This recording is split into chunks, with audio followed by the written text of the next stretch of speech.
Good morning students. Centre of मास वाले question को हम कंटिन्यू करेंगे, उसके स्पेशल केसेस। ठीक है बेटा।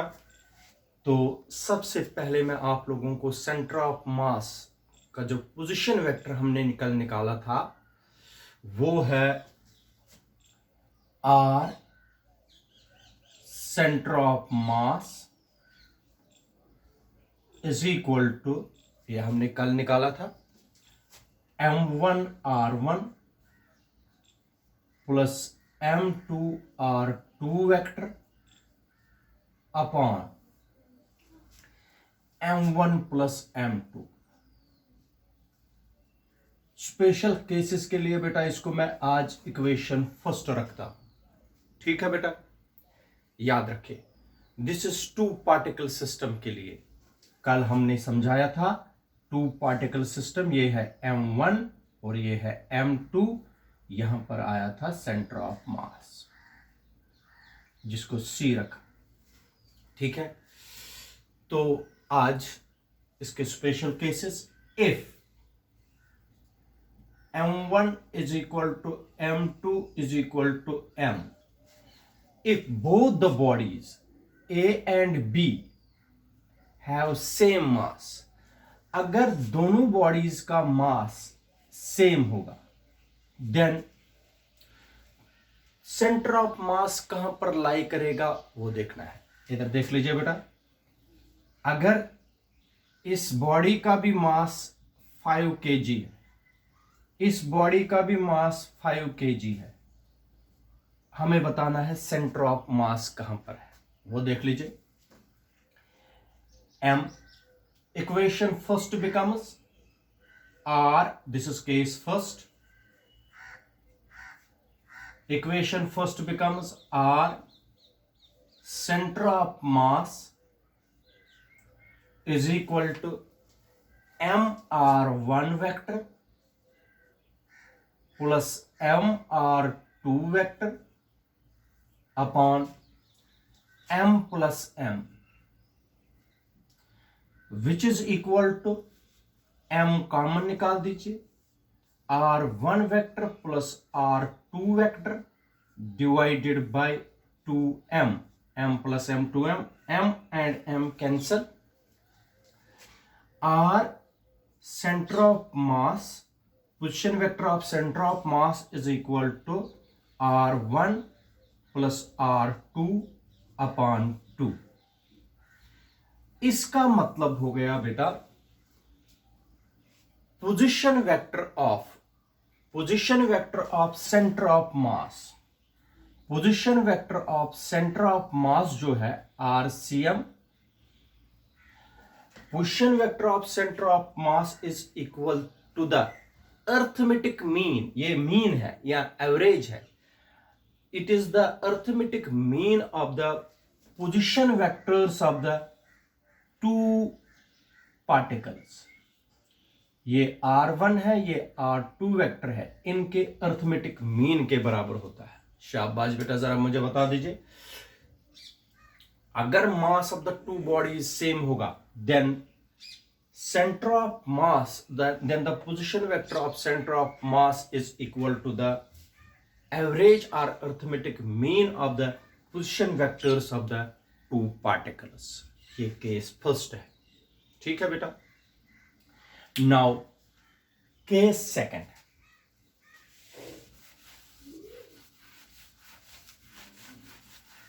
केस सेकंड, ठीक है बेटा, ये है केस सेकंड। ठीक है, इफ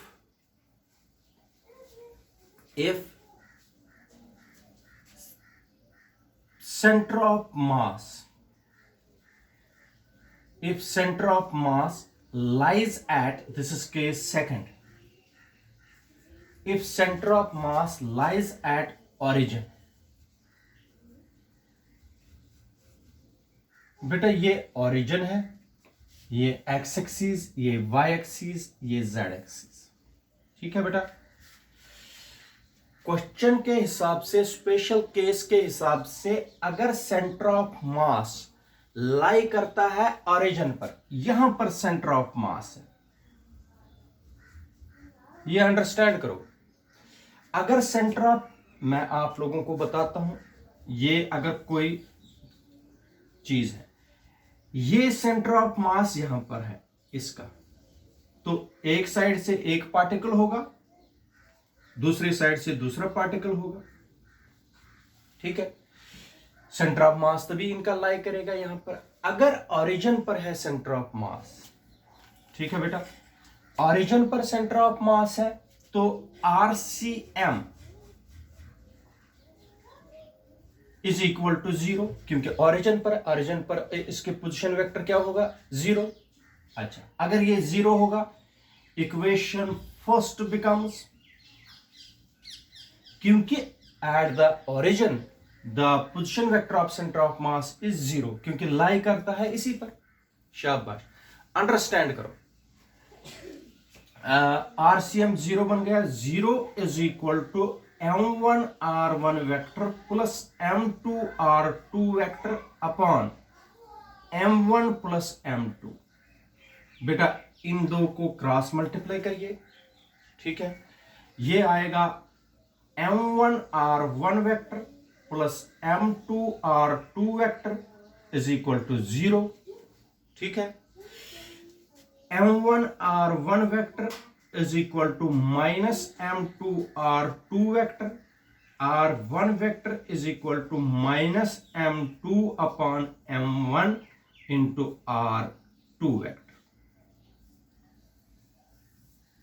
बेटा इसका मतलब हो गया, या इसको ऐसे भी लिख सकते हैं, R1 vector upon R2 vector is equal to minus M2 upon M1। इसका मतलब हो गया R1 और M1 इनवर्सली प्रोपोर्शनल, R2 और M2 इनवर्सली प्रोपोर्शनल, ठीक है। अंडरस्टैंड करो, ये मैंने निकाला। अगर सेंटर ऑफ मास ओरिजिन पर होगा, R1 और R2 नेगेटिव माइनस टाइम्स है, R1 और R2 क्या है, माइनस टाइम्स। मैं आपको बताता हूं, इधर सुनिए। अगर मास दोनों का बराबर होगा, if M1 is equal to M2, ठीक है बेटा, then R1 vector is equal to minus R2 vector. मैं आपको समझाता हूं ये पहले। अगर ओरिजिन कहां पर हो, ये सेंटर ऑफ मास कहां पर हो, ओरिजिन पर, if the centre of mass lies at origin and if the mass of the two particles is same, M1 और M2 सेम है, तब position vector equal and opposite है। द पोजीशन वेक्टर क्या है बेटा, इक्वल और opposite. इसका मतलब हो गया, अगर एक पार्टिकल यहां से है, ये है पार्टिकल, मान लीजिए ये है पार्टिकल M1, ठीक है, इसका पोजीशन वेक्टर R1 है, इसी के बेटा अपोजिट में होगा ऐसे R2 वेक्टर, ये इक्वल और अपोजिट होंगे। मगर कब, जब M2 और M1 बराबर होंगे, ये याद रखना।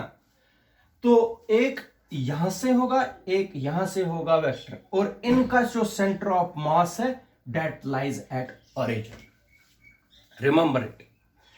अब अगर बेटा याद रखिए,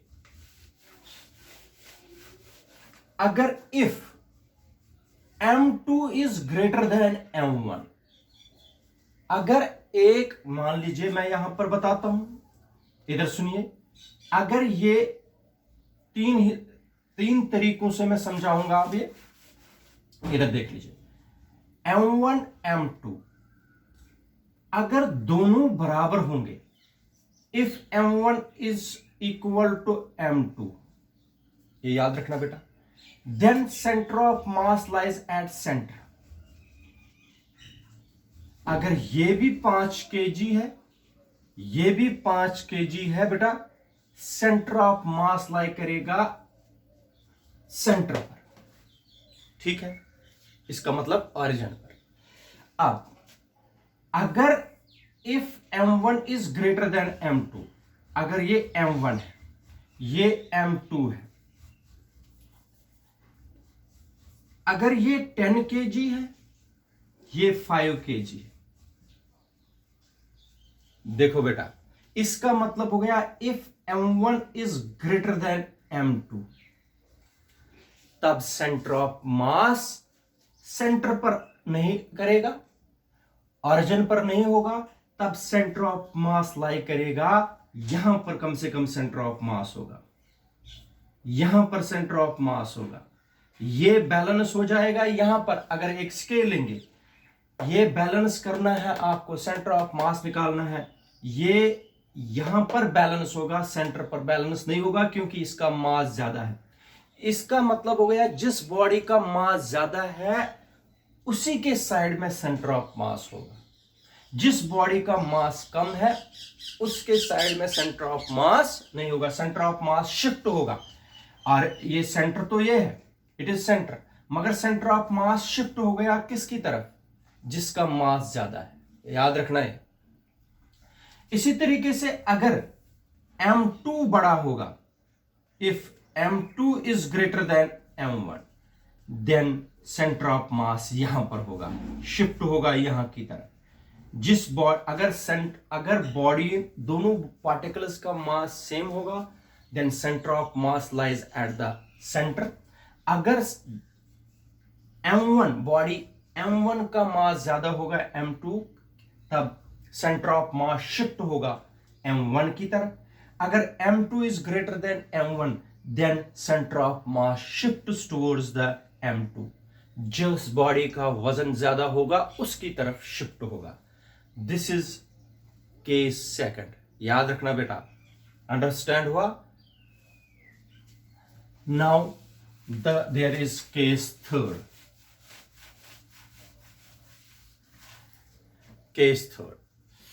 केस थर्ड को समझाने के लिए पहले मैं आप लोगों को डायग्राम बना दूंगा।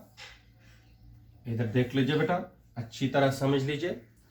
ये है पार्टिकल A और इसका पोजीशन वेक्टर है R1 वेक्टर, और इसके कोऑर्डिनेट्स है, क्योंकि ये X है, ये Y है, ये Z है, ये ओरिजिन है। इसके कोऑर्डिनेट्स है X1 Y1। ठीक है बेटा। ये दूसरा पार्टिकल है 2 पार्टिकल सिस्टम में। इसके कोऑर्डिनेट्स है, इसके पोजीशन वेक्टर है R2। ये दूसरा पार्टिकल है, ये B है, और शाबाश इसके कोऑर्डिनेट्स है X2 Y2। ठीक है बेटा। इनके बीच में है सेंटर ऑफ मास, हो गया RCM vector, centre of mass. यहां पर है सेंटर ऑफ मास। ठीक है बेटा।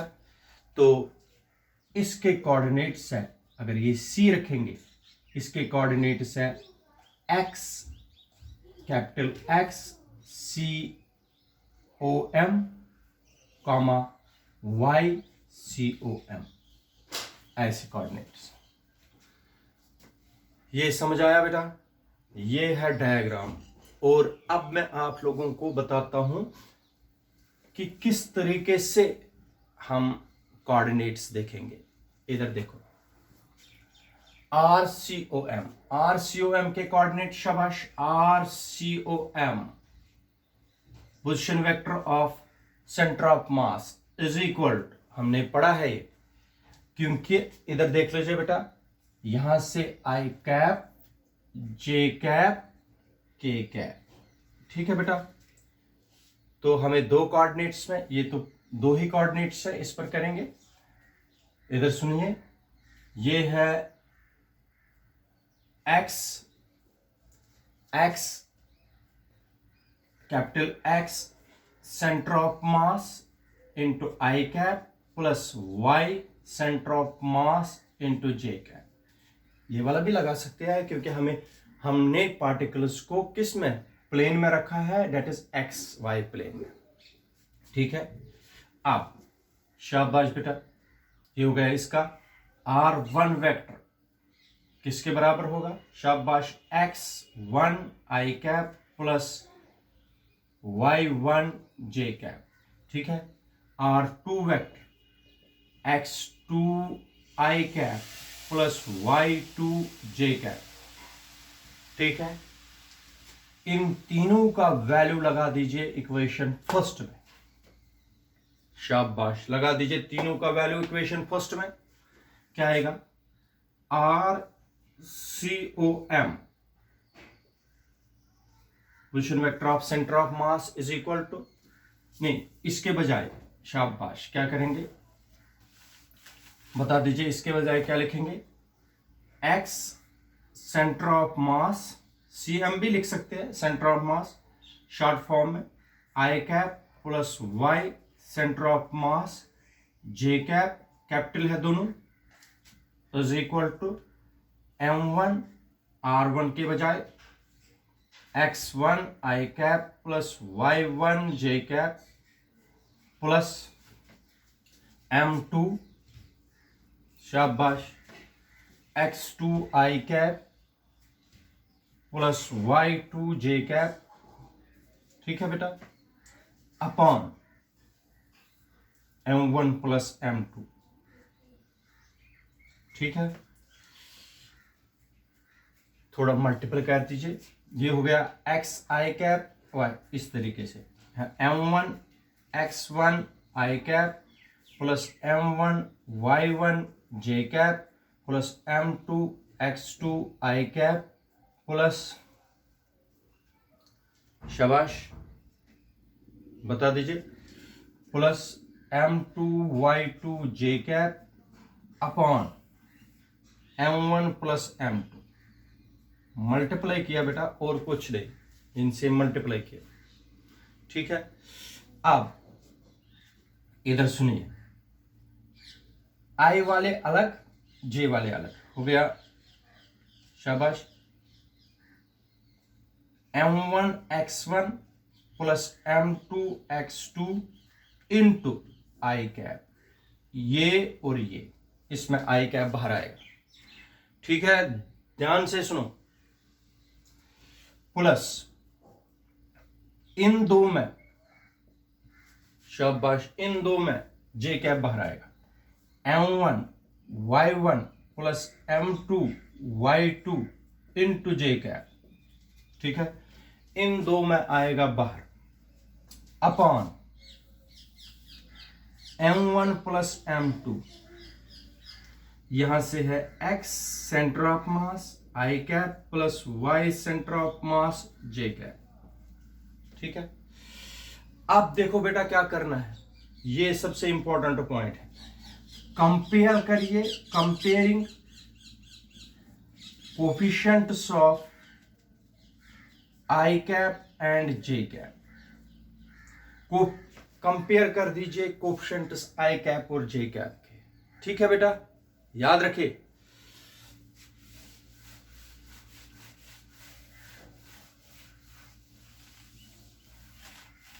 करो कोफिशिएंट्स कंपेयर, i कैप का कोफिशिएंट यहां से है XCOM,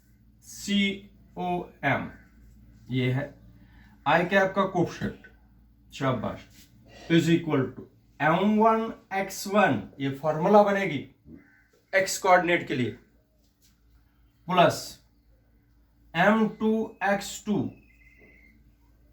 upon m1 plus m2, ठीक है बेटा, ये आगे, क्योंकि i कोऑर्डिनेट ये भी है ना इसके साथ ही, ये भी, ये इसको भी डिवाइड है, इसको भी डिवाइड है, ठीक है, YCOM, शाबाश, क्या आएगा, m1y1 प्लस m2y2, ठीक है, divided by m1 plus m2, ठीक है, ये हो गया 22। अगर z के सिमिलरली, अगर z के निकालने कोऑर्डिनेट, z सेंटर ऑफ मास, क्या होगा, m1 z1 plus m2 z2 upon m1 plus m2, ये कोऑर्डिनेट्स होंगे अलोंग z एक्सिस। ये आ गए कोऑर्डिनेट्स XCOM, YCOM, ZCOM, किसके, सेंटर ऑफ मास के। ये न्यूमेरिकल्स में मुझे जरूरत पड़ेगा, याद रखना बेटा, ये और ये सारे हमें न्यूमेरिकल्स में जरूरत पड़ेंगे सेंटर ऑफ मास निकालने के लिए, जो कि मैं आगे पढ़ाऊंगा। ठीक है बेटा, ये थे स्पेशल केसेस हमें सेंटर ऑफ मास के। अब जाके ये एक क्वेश्चन कंप्लीट होता है। ठीक है।